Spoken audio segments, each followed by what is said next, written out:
It's too hot in my suite. Turn on the air conditioning. How about the other side of that coin? It's too cold. Where's the heat? I thought we had laws in this country. Have you asked those questions in your condo? Hi, I'm Murray Johnson.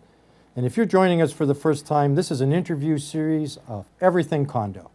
And if you've been watching our series as we've been moving through all of these questions, thanks for joining us again. To help us through this whole situation of switching from heating to cooling, we're joined today by Paul Belanger. Paul, you're with Belanger Engineering. I assume that's no coincidence. Correct. Thanks for coming today. Paul, shouldn't people expect that they get heat at a reasonable time or cooling at a reasonable time? I mean, before it gets too hot or cold outside? I think they should expect that. However, that expectation largely comes from requirements specific to the rental market. In the condo business, we do not have those rules or laws that apply to us. And I can also tell you that in the rental market, these laws do not guarantee that they have comfortable temperatures all year round. Add to that the fact that we have to book our contractors well in advance for these changeovers, and the fact that Mother Nature does not always cooperate with those schedules. And we end up with periods where it may be very cold or very hot for a period of a few days.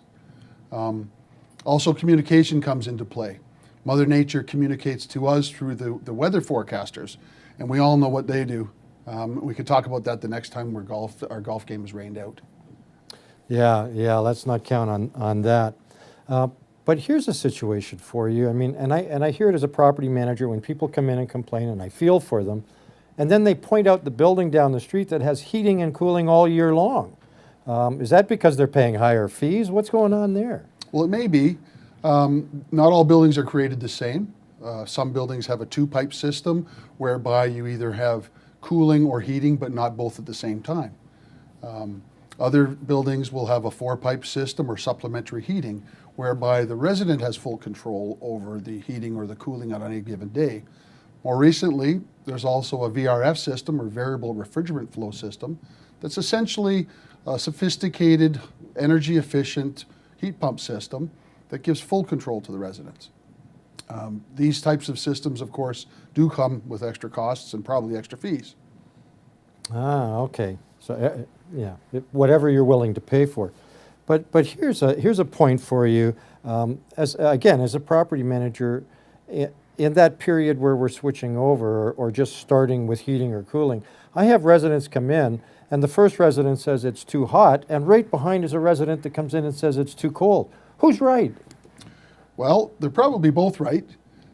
We do have wide fluctuations in temperature in a given day, especially on those nice summer or those nice warm sunny days rather in October or late September when we don't yet have our heating system in play.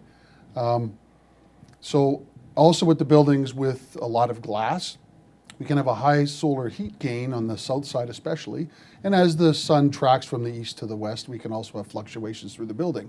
So it's very common on these types of days for one resident on one side of the corridor to experience high temperatures while their neighbor across the corridor experiences cool temperatures. Is it safe to say, Paul, that this phenomena, this switchover, has a relatively short lifespan? Yes, the shoulder seasons typically, and it can be in about a 3 or 4 day span as the contractors switch your system over to heating from cooling, but it doesn't happen in a single day. Okay, but the pain doesn't go on forever. No. Thanks for that, Paul. Really appreciate that. If you're one of the persons suffering from being too hot or being too cold and you've gone down and asked why, hopefully this helps to explain that there's a bit of a delay, but it doesn't mean that people aren't doing anything. Until next time, I'm Murray Johnson, and this has been your Condo Connection.